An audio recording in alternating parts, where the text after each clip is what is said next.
right, welcome to Magic in the Ordinary. Today, it is an honor and a joy to welcome Stephanie Petters from Of Wood and Word, a poet and writer who's here today to share about her newest book. Stephanie, thank you so much for coming on the show. Thank you for having me. I'm so excited. Yay! All right, can we jump in by just you sharing a little bit about your background as a writer? Yes. So I think I've been wanting to be a writer since the fifth grade. Woohoo. I don't know, in the fifth grade, I just decided I'm going to be an author. And I started out writing fiction stories. I would keep like a little binder, just like loved doing that. And then in high school, I started exploring poetry. I realized that it was fun to rhyme. I asked my prom date to prom with a poem because it was fun for me to rhyme and it was kind of my thing. And then in college was when I really started to take poetry seriously. At that point, I started studying special education because a lot of people told me I would make a good teacher and um, you know I felt like that was a steady job, so I studied that. But then on the side, I took creative writing classes, and one of those classes was a poetry class. And that class Mm. really formed how I viewed poetry and how I discovered my style within poetry. Ooh. And then yeah, I got married as soon as I graduated college, and my husband was in the military at the time, so we just moved around a bunch. And at that point, I no longer wanted to teach. I got burnt out from like my college years, and just given how often we were moving, it didn't seem feasible anymore. So when I got pregnant with our first child, my daughter, that was when I really, and it was also COVID, everyone had time all of a sudden. I decided to really dive into publishing poetry. So I wrote my first book, which is a children's book, Fools for Heaven, and I launched it through Kickstarter, which was a whole fun, crazy experience. And through successfully funding it on Kickstarter, I founded my publishing company. And now I just seek to publish faith-filled poetry so that people can understand Mm. just the importance of poetry in general, but also the importance of poetry in bringing us closer to God. That's cool. I want to dive a little deeper into that. So how would you describe your particular poetic style? Or how would you explain it to someone? Yeah, I think you can approach poetry two different ways. There's the Okay. people who like to follow, the strict forms and the structures, which is a fun, beautiful way to write poetry. And then there's the more, I guess, like loosey goosey poetry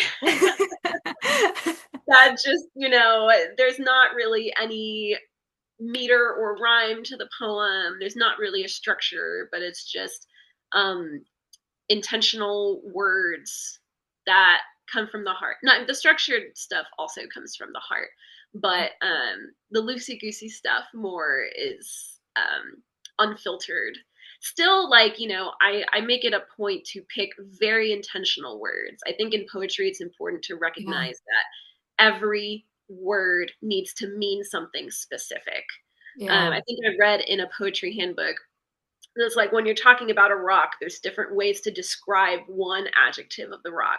Like you can say that the rock is hard, but that insinuates one thing. Whereas if you use a different synonym like um, sturdy, that insinuates something else. It Yeah. insinuates something more like foundational. So that's what I try to do in my poetry. I kind of like write from the heart, kind of like free verse, but then I go back and I decide, like, is that the word that I wanted to describe this feeling, this moment?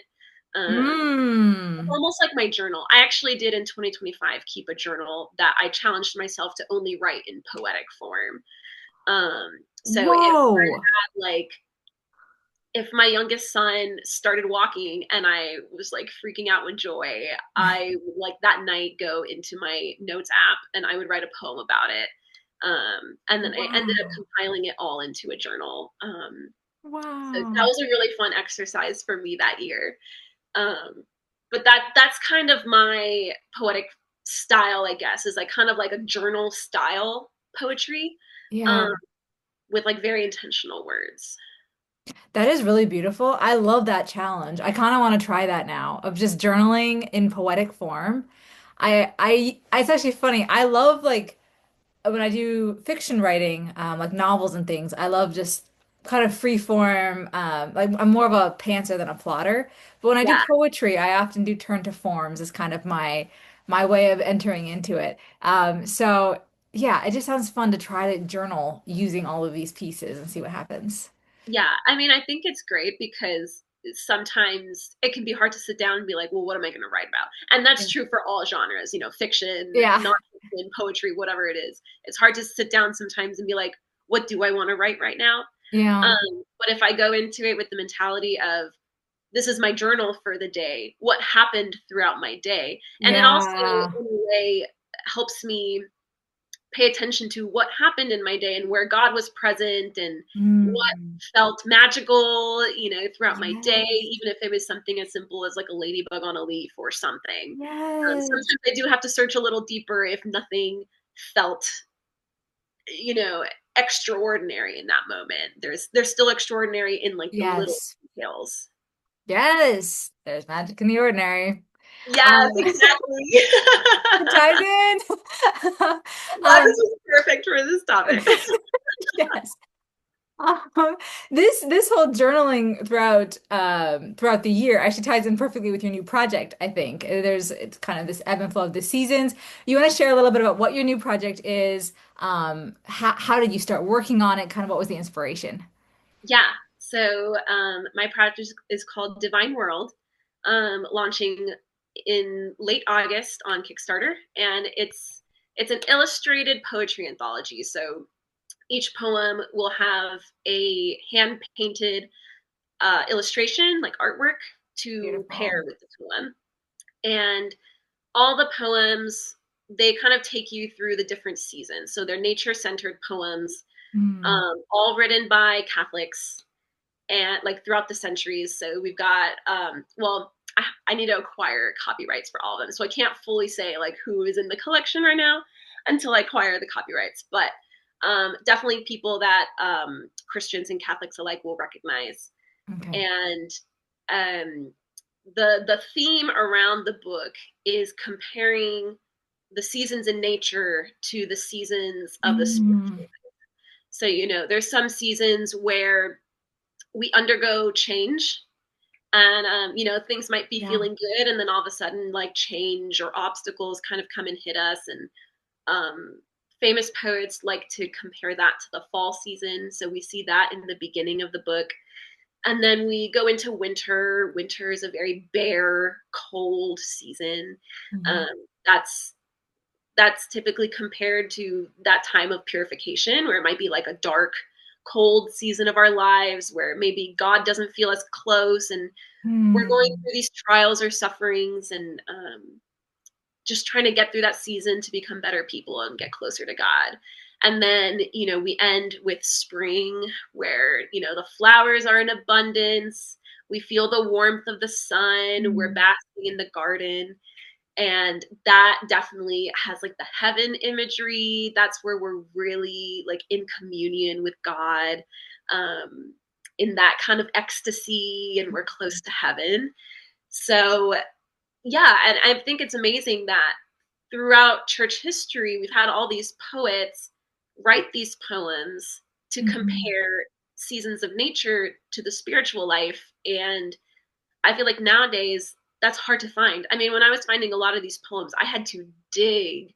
I had to go into like Mm, online archives and dig through some very old poetry collections to find these poems. So I just want to make them accessible, pair yeah. them with artwork, because I think sometimes people are intimidated to just go straight into a poetry collection and read them. So I think when it's paired with artwork, people can just like kind of use the artwork to go deeper into the poem and get a feeling of what the poem is about. And Mm, then there's an index full of discussion questions, like easy discussion questions. It doesn't have you dissecting words and things like that, but just to get you thinking about how the poem resonates with you. And then it also has nature activities to help readers just get in touch with creation again, because sometimes it's easy to lose touch with our surroundings. Hmm. It sounds almost like a mini retreat in book form. Like there's Yeah, the things to look at and to soak in, to read and soak in, questions to ask yourself, and then even activities from beyond that. And that's kind of sounds like all in one in that regard. yeah, I love that you said that, because one thing that's really been resonating with me over the years is seeing poetry as prayer. Yeah. Because there's so many reasons why they go hand in hand. Yes. It's a way to pause and reflect and contemplate um, on things of the world or things within yourself, of the mystery of God, and yeah, and so having all of that in one book is almost like a mini retreat. Yay. You mentioned too that poetry can be very daunting for some people. I think this is very true. And I was wondering if you had any insights on how to approach poetry maybe in a way, if anyone's listening and poetry might not be as much their thing, how do you approach it to make it less daunting, I guess? Yeah, it's actually funny because when I was in college, I was a long-term substitute teacher for my old high school. It was an English, so I subbed an English class, and we had to cover a poem. It was like a long poem, and I can't remember if I think a different teacher kind of gave me the lesson plan, and I ended up standing in that class just going through every single line and telling the kids, like, so what do you think this means? And that is the absolute worst way to approach a poem, especially to high schoolers who could not care less. Oh um no. so like it was crickets the whole class. And since then, like, I've really adopted the philosophy of, you do not need to go in and understand every part of a Mm, hmm. poem. It's actually better to sometimes just read a poem, and if you don't understand a word or a line or a part, Hmm. it's better to just not pick it apart. Maybe you can like ruminate with it, try to try to get a sense of what part of the poem is moving my heart and why. Then Hmm. that is a good way to approach a poem, is just to reflect on, like, what part speaks to me and Yeah. why, and how can I apply that to my life. Um my so my poetry professor from college, she would say to all of us students, there's no rules in poetry land. And that's kind of been my line of reasoning too, with writing my own poetry. But I think it applies to the reader as well. I think people Mhm. get so wrapped up in, what did the poet mean when they wrote Yeah. this? And it's like, that doesn't really matter. It's just like, how does it apply to you? Mm. Like Lectio Divina, when people turn to scripture, to the Bible, Mm. and they read a passage and they're not worried about how the scripture writers wanted to convey a message to the audience at that time. That's Mhm. important. That's sometimes important to know, but in Lectio Divina, it's not important in that moment. What's Mm. important is, how is God speaking to you in that moment? Mm. And I think it's the same with poetry. We don't have to worry about what the poet's message was. We just need to worry about how it's impacting us. And I also think poetry is like music. So I don't expect people to love every poem, and I don't expect people to enjoy every poet's style. Um, Mm. the same way that, I enjoy folk music, but I couldn't care less about rock. Like, it's just, Mm. we have our own preferences. And so I encourage people to look into different poets, find different poems that speak with Yeah. them, and then go with that. Because sometimes a poet will write beautifully about a certain topic that doesn't resonate with me. And so I can Mm. recognize that it's a beautiful poem, but I can't relate to it because it's not my own life experience. Mm.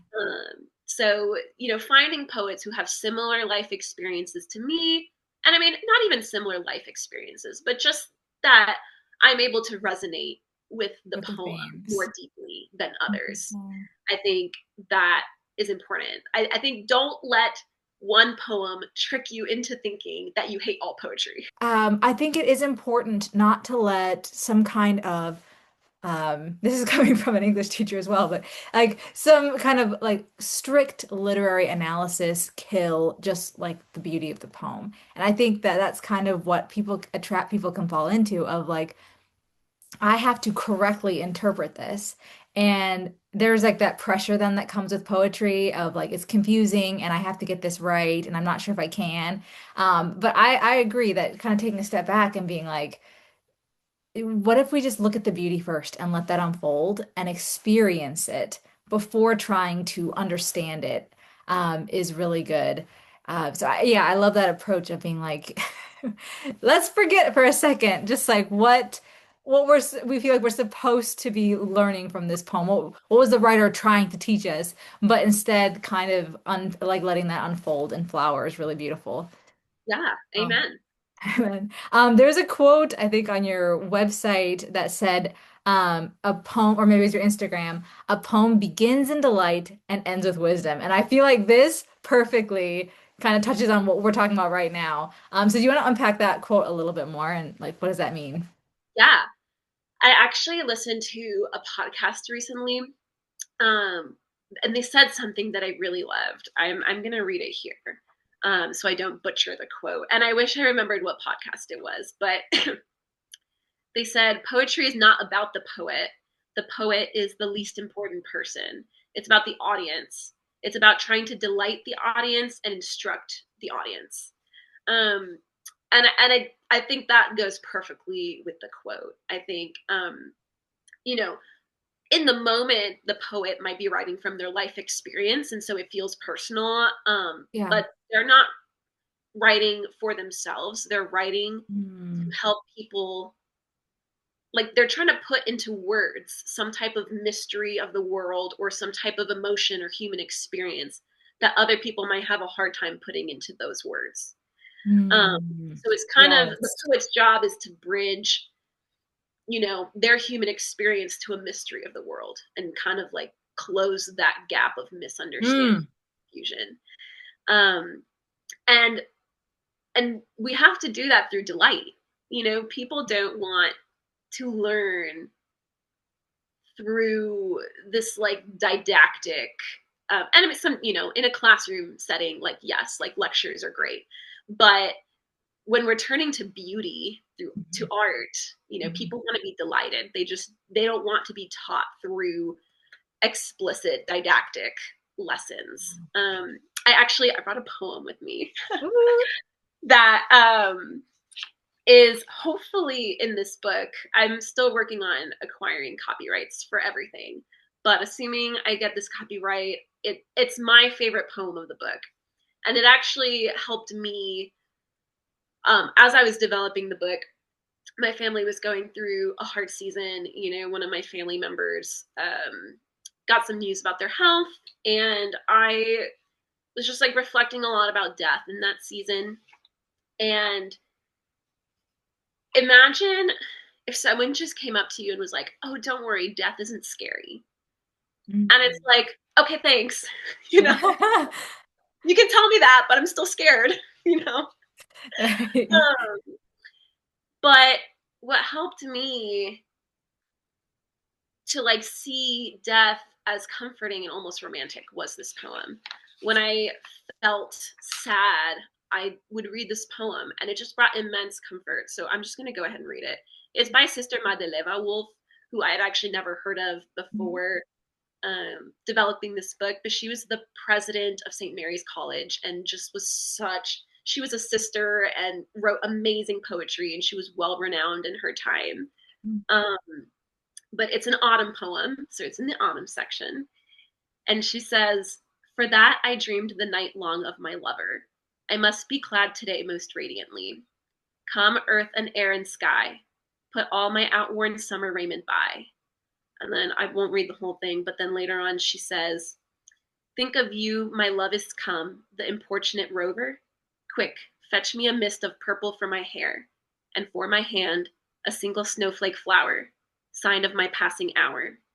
See how beautiful I stand, waiting. Ah, who could guess? waiting for death, my lover. Wow. Yeah. And there's so much to unpack in that poem, between her use of creation literally helping her to prepare for her lover, to meet death.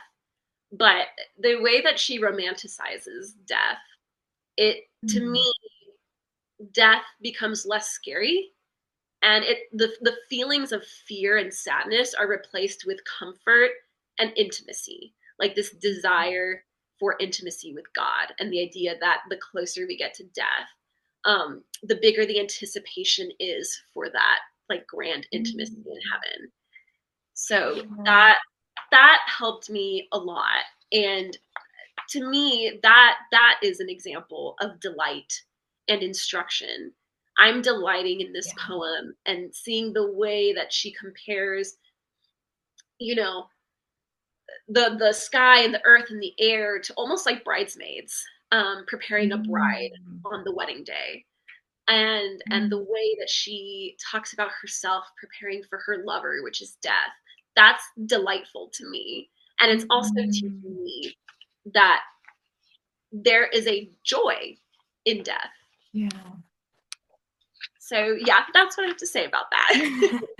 Delight into wisdom. Yeah, I think it's really interesting. Like there's this kind of double delight too within poetry, with the rhythm of the words, the way it sounds, and the imagery. There's this I don't know, this opportunity for layers of delight that I think unfold really nicely.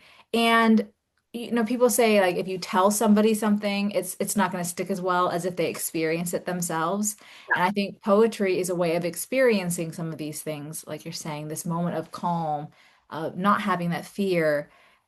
That's an experienced thing that then you can bring into your life. That's a layer deeper than if someone's like you said, oh, like that's so scary, you're gonna be fine. It's like this is not my lived experience, actually. And Yeah, so experiencing something through these double layers of delight or these layers, yeah, I think can have a deeper impact than just the bones of the message without any way for us to connect with it.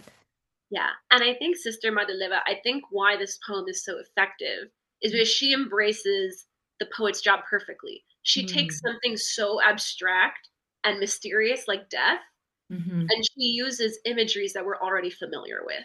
Like we're Mm. already familiar with the earth, the air, the sky. We're familiar with a bride, getting ready for her wedding. Hmm. Um, we're familiar with all these images, and she's putting them. And we're familiar with a lover, like someone that we love or that we're in Hmm. relationship with. And so she's Mm. using all these imageries that we already know for something that we don't know, and that makes it more comforting.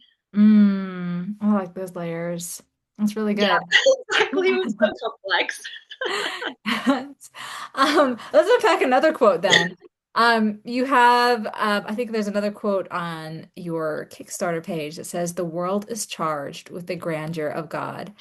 And I think that's from Gerard Manley Hopkins, Yes. who's an absolutely, yeah, I love that poet.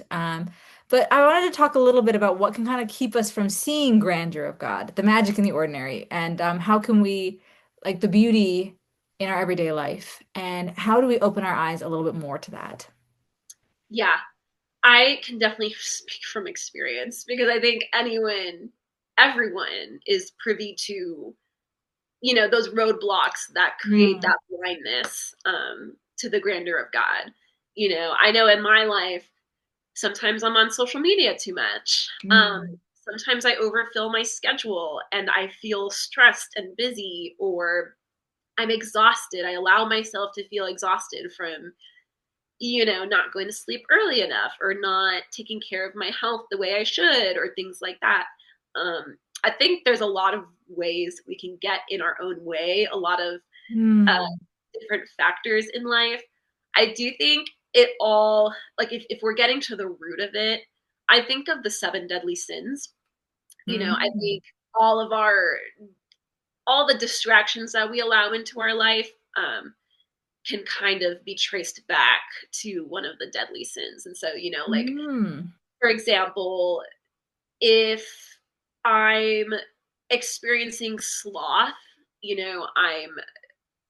I'm feeling empty inside because I'm exhausted and I've made myself so busy in my life that I feel apathy toward God Mm. and the creation around me. And I just like don't want to have my eyes open to what God wants to show me. Like he always wants to enchant us, but there's different ways that we block that. Whether it's sloth, like I'm feeling too tired, I'm feeling empty inside because of all these things, or if it's pride, like sometimes something is happening in my life or I've allowed something to happen and I grow frustrated with God.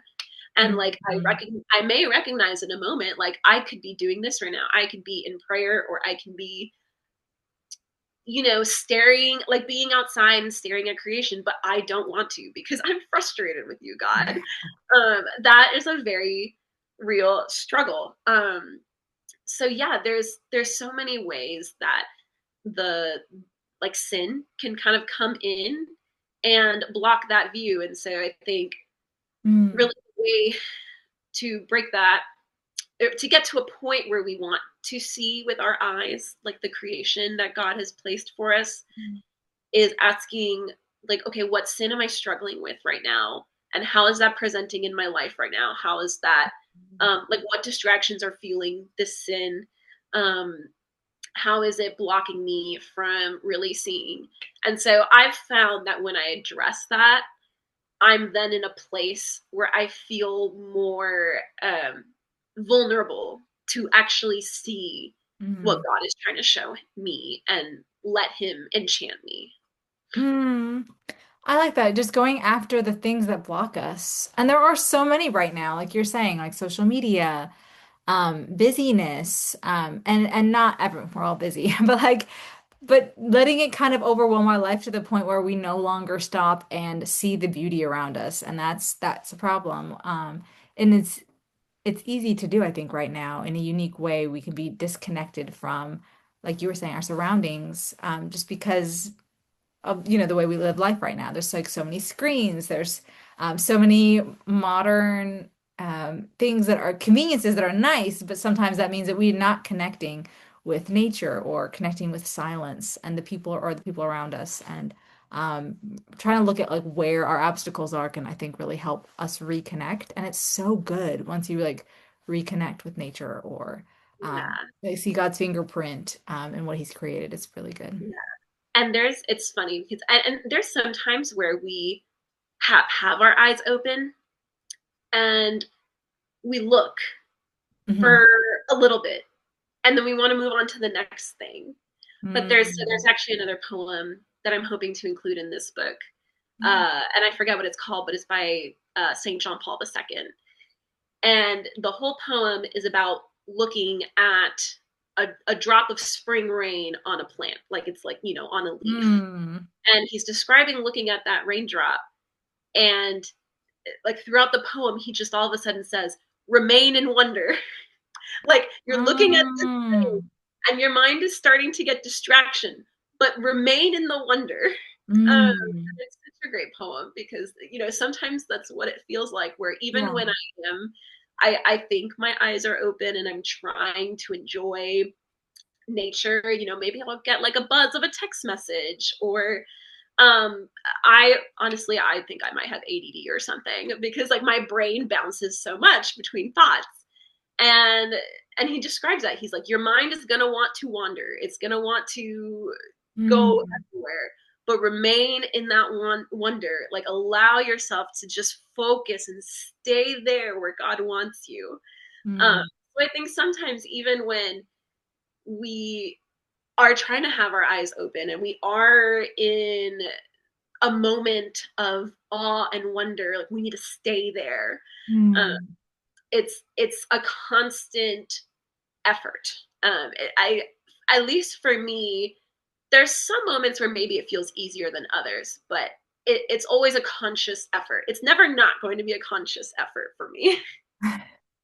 Yeah, I think this is really interesting because I think that there are definitely like I feel like right now, especially with TikTok and things like this, Instagram even for me, it's like our brains are almost starting to program to hop to think from thing to thing faster because we're scrolling and it's picture to picture to picture. Or you'll get text like you're saying. I'll get a text and I'll be like, oh, I'm gonna hop on here, and then I see I've got three other texts I missed, and it's hop to like thing to thing to thing.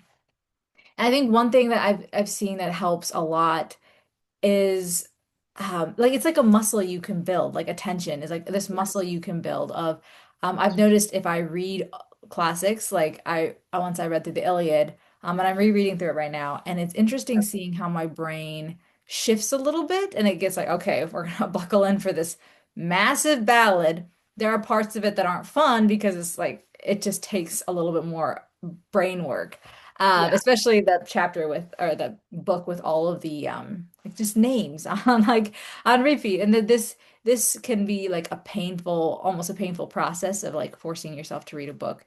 Um, but what I found is once my brain kind of gets the hang of it and is like, okay, now I know how to read this, it transitions into a lot of other things of like, I remember going to a concert and I was like, wow, I was so focused the whole time. And I was like, I think I couldn't have had that level of appreciation for the music if I hadn't been working on reading through old books that were challenging.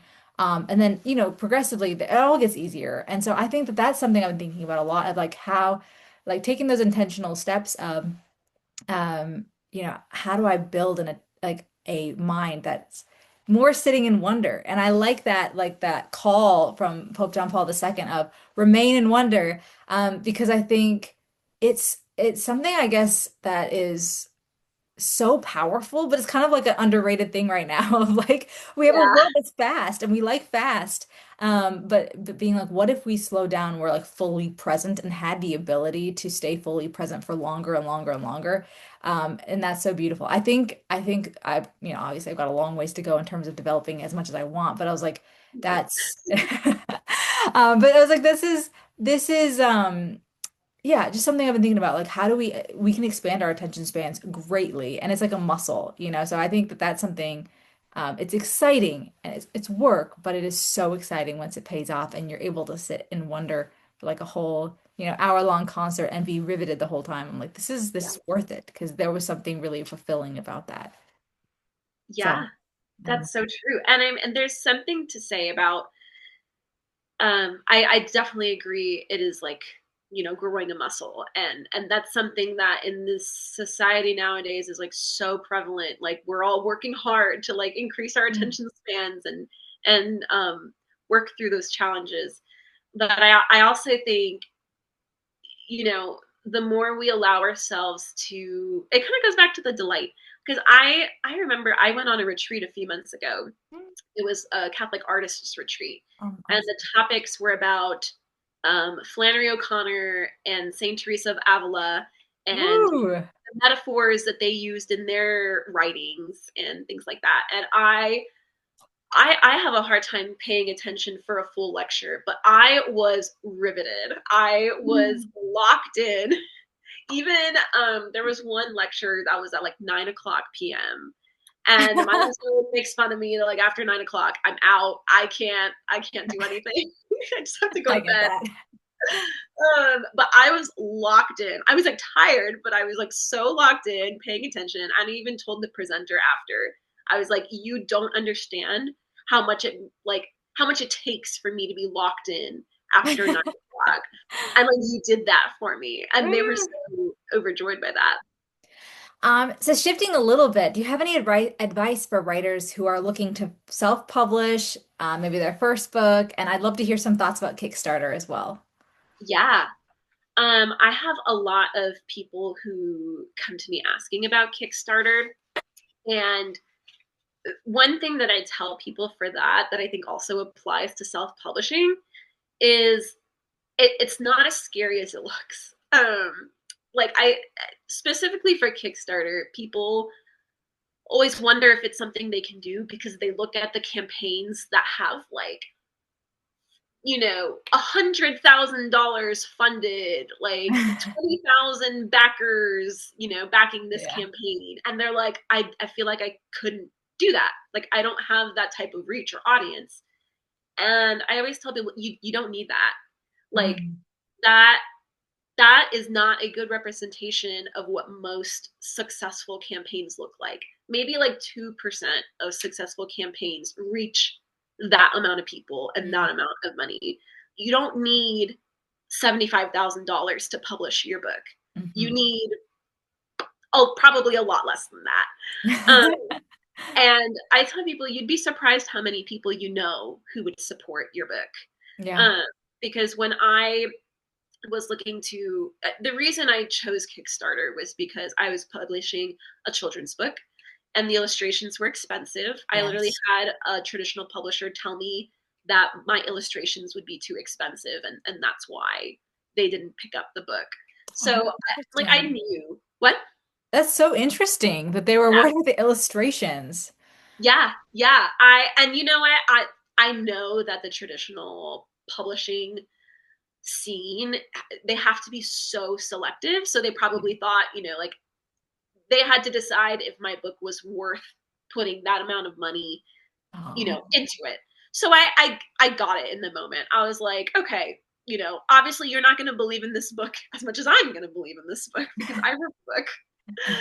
Um, so it was just kind of an easy decision of like, all right, I'm just going to try to do this Kickstarter because I already have the idea.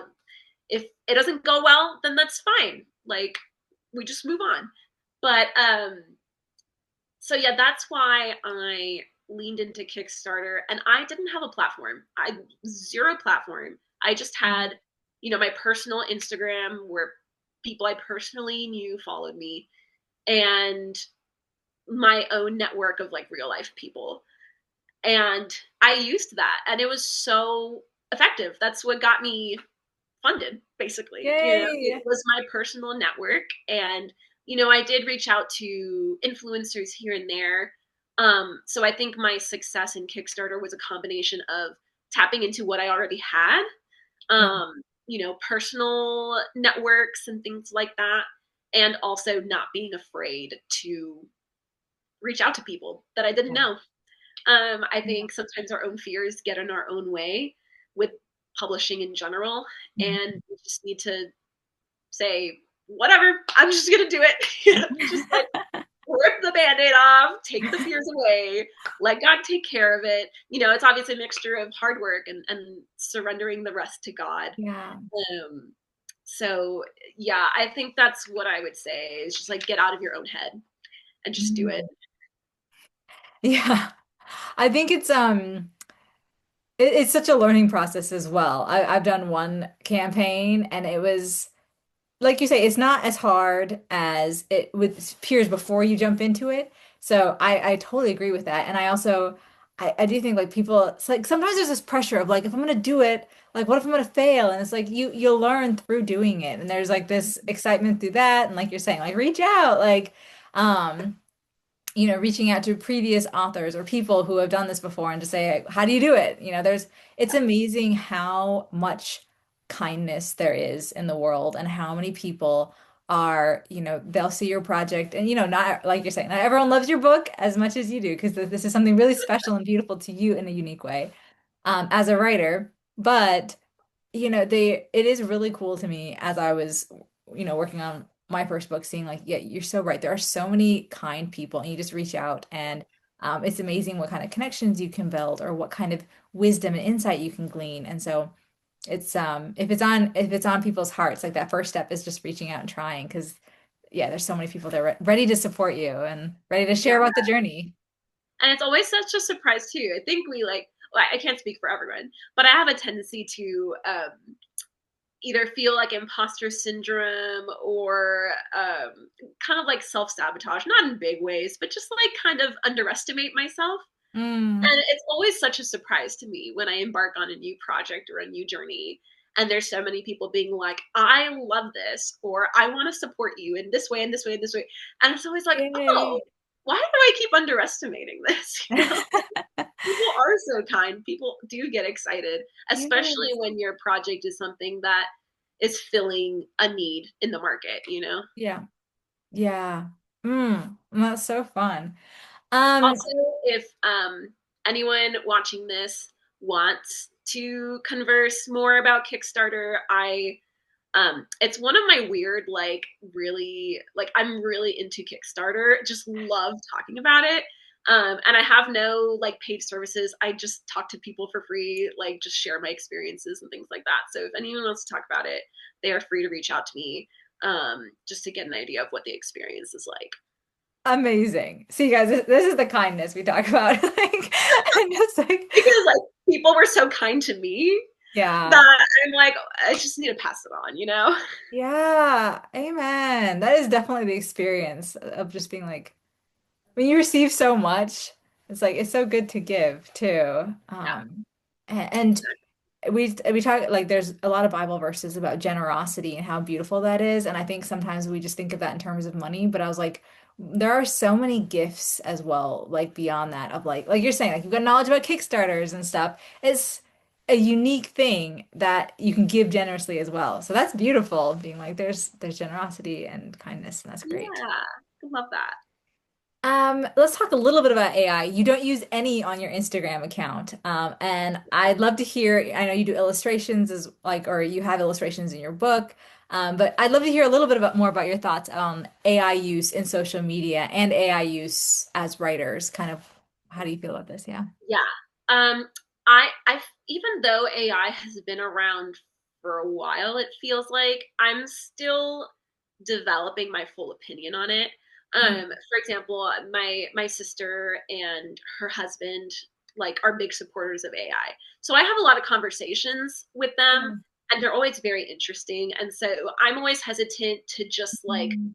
hold up my pitchfork and be like down with AI completely, whatever. Nice. So like I think I want to keep my heart and mind open to like the Mm. way that AI can benefit society, whatever. Yeah. It's such a nuanced conversation. So like Yeah. on as a whole, I'm still developing my opinion. But I will say I don't love the idea of AI generated books and art being sold online. That especially I'll speak to my you know my personal art, which is poetry.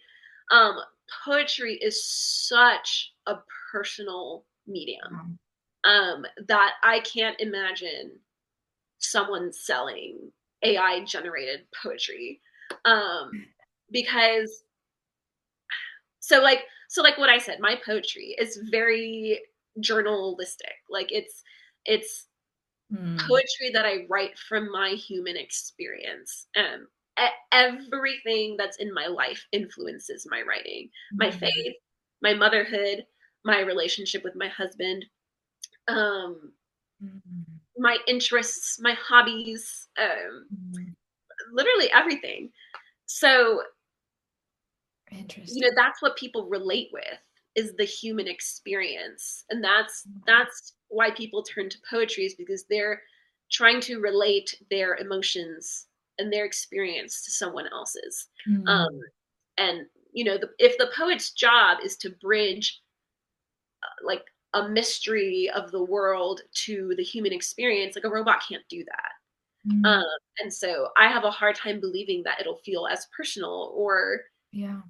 and especially with my point about being intentional about every word. I Yeah. actually I recently learned that the word stanza is Italian for room. And so I Hmm. started thinking about how a room and a poem compare. And when you're decorating a room, you're really intentional with what you hang on the walls, with the Yeah. furniture that you put in there. I thought of specifically like a living room, like the things that you're putting in that room are so that when people walk into it and sit, they feel at home and they feel Yeah. captured by beauty. And I see that with the poem too. When you put words in a stanza, you want them to have the most impact on a person. And again, I just don't see AI picking the most intentional words to impact a person's heart. I just don't. So that's that's where I stand. On my Instagram, all of the content is, either my own poetry or quotes from amazing people that are credited. And the pictures are pictures that I take. On my newsletter, I use stock photos from websites, but I credit the person. But all of it is human made, and I just want to enhance the personal experience. And it's the same in my books. Like, I've always wanted, and even with my first book, that was before AI really became prevalent.